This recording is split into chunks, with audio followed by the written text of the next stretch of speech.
The Art of Grey Tart, written and read by Stella Wulf. The husband rounded on the cook with harsh and bitter cries. "One's stomach does revolt," he roared, "at such unsavoury pies. My fragile constitution on exquisiteness relies. A culinary masterpiece is apt to warm my heart, tantalising on the palate, a confection of great art." This quite upset the cook, who thought she'd redefined the art. Disgruntled by the harsh lambast, she set upon the task. She'd bake the greyest, greatest tart that anyone could ask. Her years of baking greyly put it quite within her grasp. She started on the pastry case, her bailiwick she deemed. A simple case of black and white, an easy task, it seemed. "I'll bake the greatest, greyest tart the world has ever seen." She swept the coals from off the grate and heaped them in the mortar. The talcum from the bathroom shelf she shook a goodly quarter. With grist she ground the pestle and then mixed the lot with water. Into the dish the sombre dough she laid with glowing pride. It truly was the greyest grey, it couldn't be denied. With eager dedication to the filling she applied. She put a pot atop the hob, a block of lard within. Then she set to adding licorice, squid ink, and kaolin, a quart of milk magnesium, and half a pint of gin. Black pudding, sugar, pinch of salt. It's still a little white. A tablespoon of bitumen should put the matter right.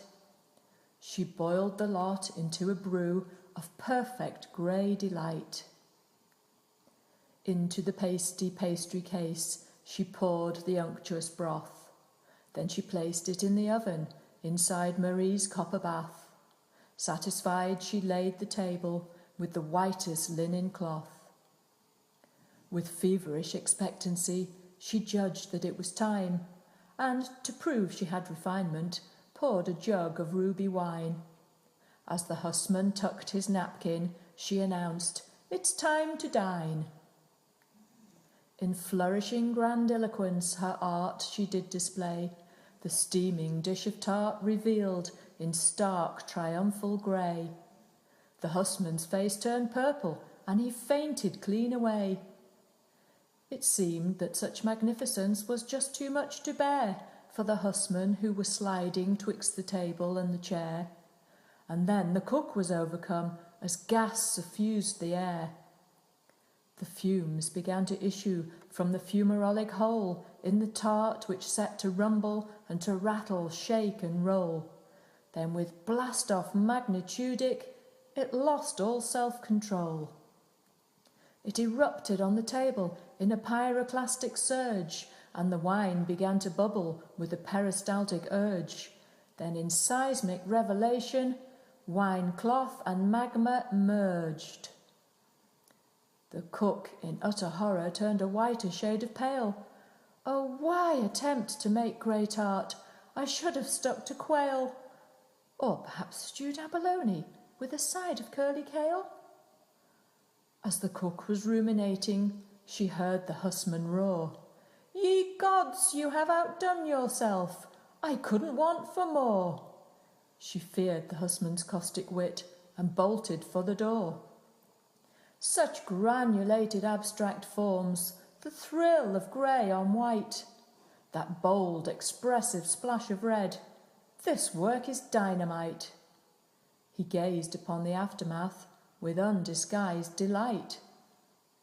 She'd expected a berating and a gnashing of the teeth, and she peered in through the doorway with a look of disbelief, for the tart had metamorphosed to a work of bas-relief. They hung it in the hallway with the astrologic chart. Then the husband on the cook bestowed the order of the cart.